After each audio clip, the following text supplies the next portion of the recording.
Voici quelques faits qui peuvent vous empêcher d'avoir une acceptation dans une université française. Moi, c'est Christine Pondy. Ici, je vous partage mon expérience, les conseils, les astuces concernant Campus France et autres.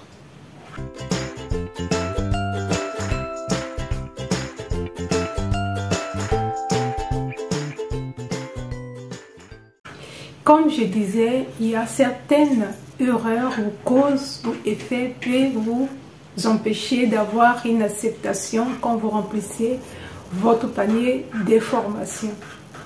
Premièrement, quand vous remplissez le panier de formation, beaucoup de gens font cette erreur de ne pas regarder les conditions d'admission de votre option, de votre parcours dans l'université que vous devez choisir.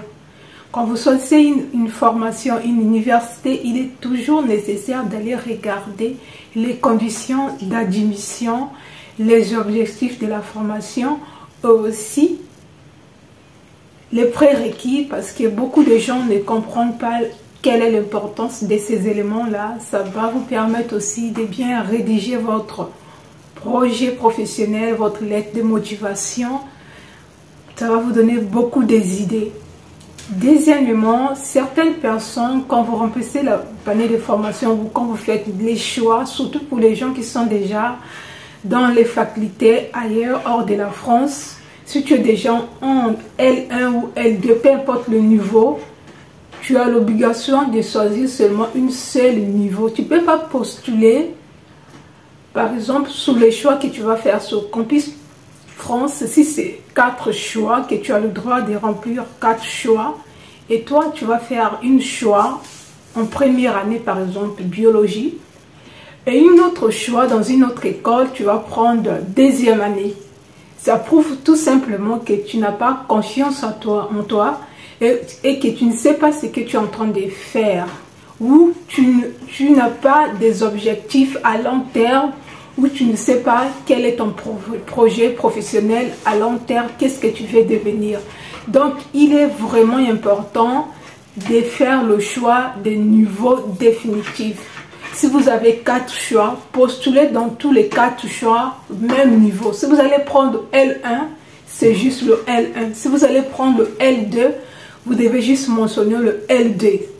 Parce que ça va déjà vous empêcher d'avoir une acceptation, parce qu'au niveau de Campus France, au moment de l'entretien, ils vont se dire qu'est-ce que la personne veut en fait, qu'est-ce que la personne cherche. Donc ce sont des choses à éviter tout carrément, à éviter quand vous remplissez votre panier de formation. Troisièmement, pour certaines personnes, ils vont postuler dans des parcours différents.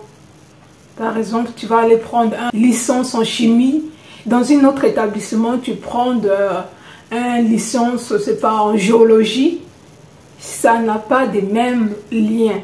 Ce que vous pouvez faire, c'est de chercher, parce que dans les universités françaises, mais ça je crois c'est souvent en L3 ou en master, il y a des parcours.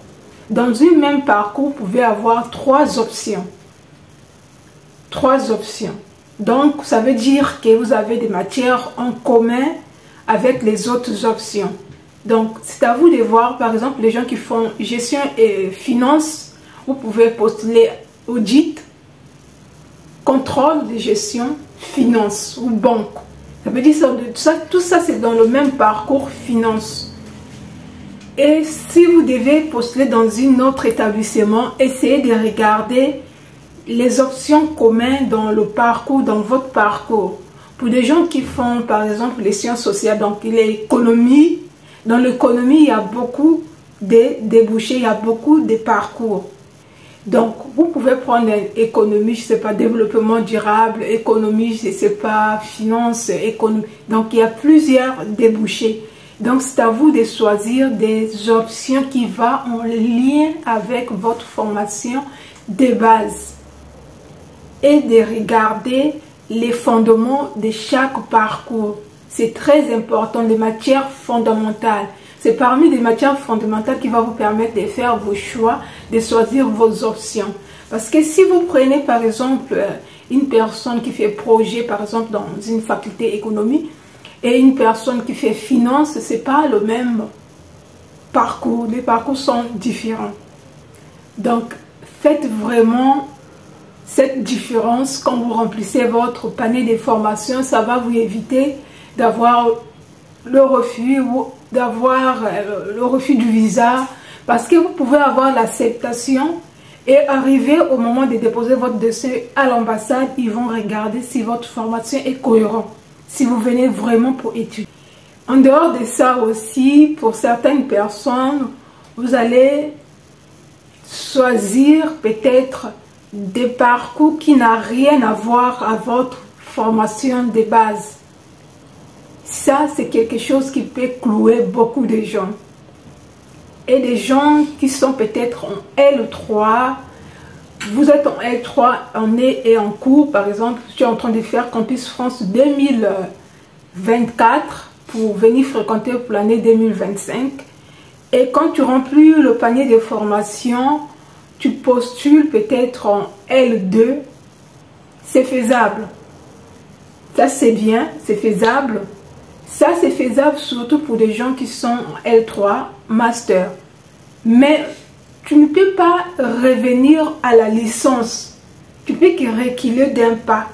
Ou bien tu peux postuler en L3 directement.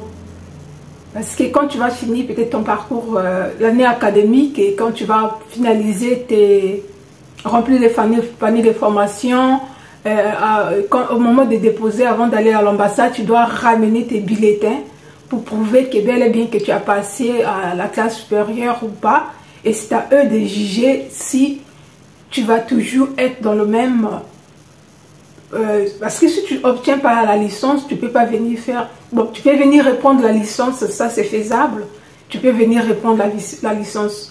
Maintenant, pour les gens qui sont en master, qui ont déjà obtenu le master, si vous êtes dans un établissement public, il est préférable de postuler au même niveau que votre niveau actuel. Pour les gens qui sont dans les écoles privées, si vous avez déjà la licence, il est préférable de postuler en L3. Parce que les écoles privées dans nos pays, on sait comment ça fonctionne. Ce n'est pas des mêmes programmes déjà. Et au moins dans les facultés, il y a de fortes chances d'avoir des mêmes programmes, même si le fond peut changer, même si les objectifs peuvent changer, mais le fond reste le même. Donc, ça, c'est quelque chose, on parle de personnes qui veulent rebaisser leur niveau. Et quand vous rebaissez votre niveau, ça prouve que vous n'avez pas confiance en vous, ça prouve que vous ne savez pas ce que vous avez envie de faire et quel est votre projet d'avenir. En fait, vous êtes confus en fait. Donc, il est nécessaire de vraiment bien méditer sur vos choix quand vous remplissez le panier de formation pour éviter tout carrément le refus. Beaucoup de gens, ils ont des refus, ils se disent non, mon dossier était bien. Ce n'est pas le fait d'avoir 14 de moyenne qui va te donner l'acceptation, mais 14 de moyenne va aller avec le choix que tu as fait, avec les notes d'autres options, parce qu'il y a, dans les bulletins des notes, il n'y a pas seulement la moyenne générale, il y a aussi des notes par matière. Ça aussi, ça peut jouer beaucoup. Donc, c'était tout pour aujourd'hui. Si cette vidéo t'a apporté de la valeur ajoutée, n'hésite pas à t'abonner, de liker et d'activer la cloche de notification.